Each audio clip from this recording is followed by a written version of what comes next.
3장 13절에서 15절입니다. 말라기 3장 13절에서 15절 말씀 함께 읽겠습니다.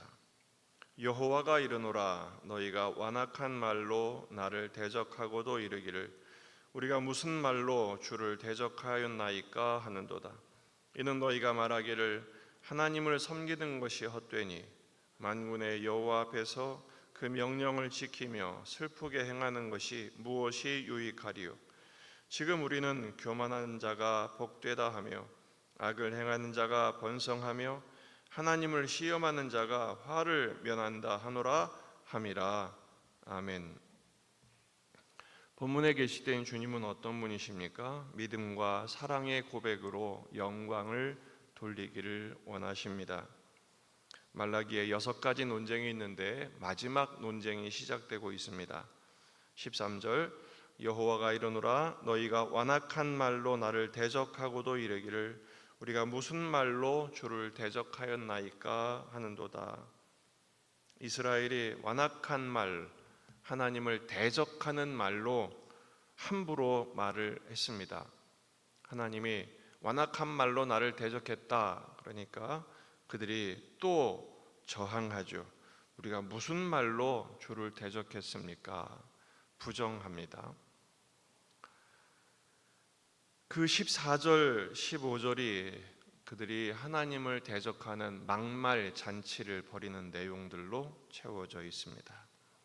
14절 이는 너희가 말하기를 하나님을 섬기는 것이 헛되다. 만군의 여호와 앞에서 명령을 지키며 슬프게 행하는 것이 무슨 유익이 있겠냐, 이런 말이죠.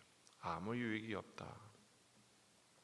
하나님을 섬겨도 뭐 별거 있냐, 이런 말이죠. 믿어봐야 소용없다. 이 말은 무슨 말이에요? 하나님을 거짓말쟁이로 만드는 것입니다. 하나님을 무력한 존재로 치부해 버리는 것입니다.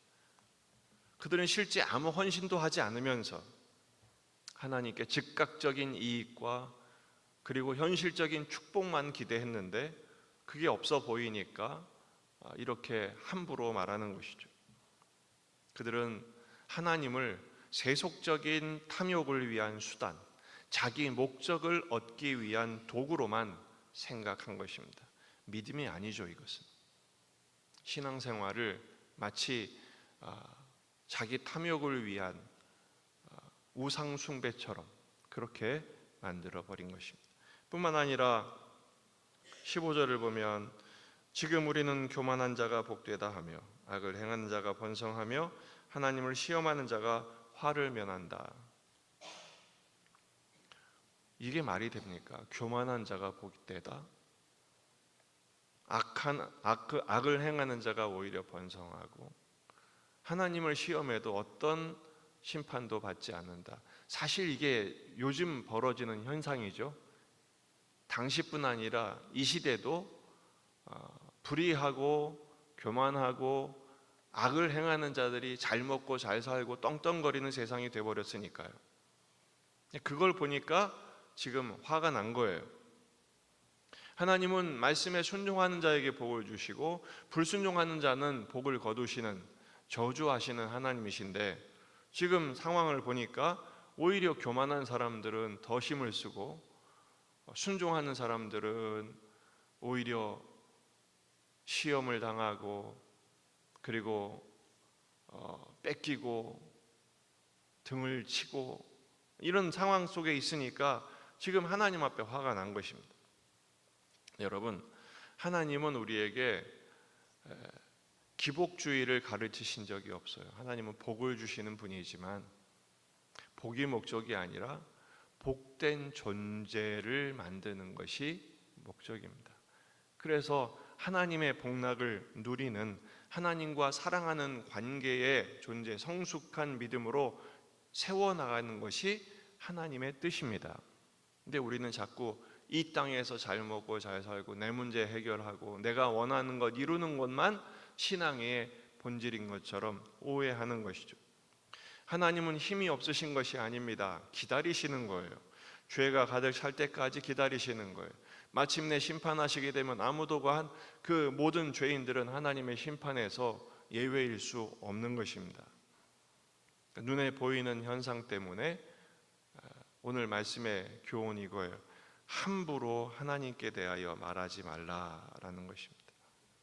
십계명에서도 세 번째 계명이 뭡니까? 하나님의 이름을 망령되이 일컫지 말라.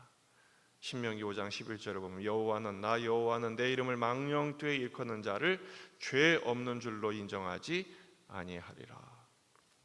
우리는 경외의 말을 해야 합니다. 하나님을 신뢰하고 하나님을 경외해야죠. 사무엘상 2장 30절 하반절도 나를 존중히 여기는 자를 내가 존중히 여기고 나를 멸시하는 자를 내가 경멸하리라 말씀하시죠. 하나님을 향한 믿음의 말을 해야 합니다. 두 번째는 원망하지 말아야 됩니다. 지금 이 모든 대적하는 말들은 하나님께 대한 원망을 쏟아내는 거예요. 하나님 이게 뭡니까? 도대체 우리는 믿는다고 믿었는데 왜 하나님은 우리가 믿는 대로 안 해주시는 겁니까? 자기들이 원하는 대로 안 되니까 원망, 불평을 쏟아내는 그런 이스라엘의 모습들인 것입니다.